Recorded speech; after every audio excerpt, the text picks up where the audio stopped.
আমরা অনেকেই মনে করি দান সদকা করলে বুঝি পকেটের টাকা কমে যায়, কিন্তু স্রষ্টার হিসাবটা একদম আলাদা।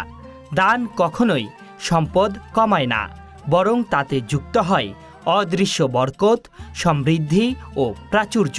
ঠিক যেন প্রবাহমান নদীর মতো, যার পানি যত বিতরণ করা হয় তার মূল উৎস ততই নির্মল, গভীর ও পূর্ণ থাকে। ইসলামী জীবন বিধানে পরকালের মুক্তি এবং জান্নাতের পথ সহজ করার অন্যতম আলোকময় মাধ্যম হলো এই দান সদকা। দানের প্রভাব শুধু দুনিয়াতেই সীমাবদ্ধ নয়, বরং তা আমাদের পারলৌকিক জীবনকেও পরম শান্তিময় করে তোলে।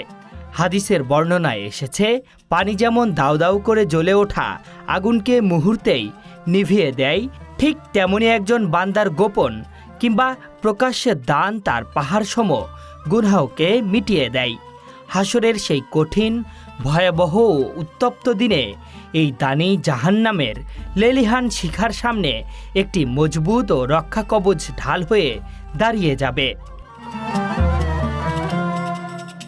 ভাবুন তো একবার, মৃত্যুর পর যখন মানুষের সব আমলের দুয়ার চিরতরে বন্ধ হয়ে যায়, তখনও কিভাবে একটি মানুষের আমলনামায় নিরবচ্ছিন্ন সওয়াব জমা হতে পারে? এর উত্তর সাদকায়ে জারিয়া। একটি নলকূপ বসিয়ে দেওয়া, একটি ফলজ গাছ লাগানো, কাউকে দ্বীনি শিক্ষা দেওয়া কিংবা কোনো নিঃস্ব এতিমের পড়াশোনার দায়িত্ব নেওয়া, এসব জনকল্যাণমুখী কাজ মৃত্যুর পরও কবরে সওয়াবের আলো পাঠাতে থাকে এবং হাসরে জান্নাতের প্রবেশপথকে সুগম করে। তবে সদকা কিন্তু কেবল ধনকুবেরদের অঢেল অর্থকরীর মধ্যেই সীমাবদ্ধ নয়। ইসলাম একে এনে দিয়েছে সাধারণ মানুষের একদম হাতের নাগালে। রাসূলুল্লাহ সাল্লাল্লাহু আলাইহি ওয়াসাল্লামের পবিত্র শিক্ষা অনুযায়ী কারো দিকে তাকিয়ে একটি আন্তরিক মুচকি হাসি দেওয়া, বিপদগ্রস্ত মানুষকে সৎ পরামর্শ দেওয়া, ক্ষুধার্তকে খাবার দেওয়া, এমনকি পথ থেকে একটি কাঁটা বা কষ্টদায়ক বস্তু সরিয়ে ফেলাও সদকার মর্যাদা পায়।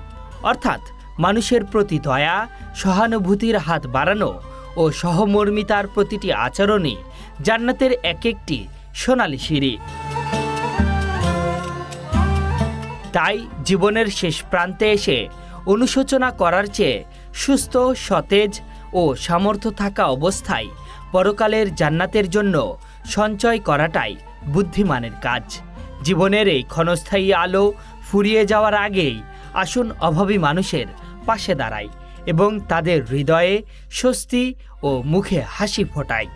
কারণ একজন অসহায় মানুষের মুখে ফুটানো সেই একচিলতে হাসিই হয়তো কাল কিয়ামতের কঠিন দিনে আমাদের জান্নাতে যাওয়ার পথকে সবচেয়ে সহজ, মসৃণ ও সুগম করে দেবে।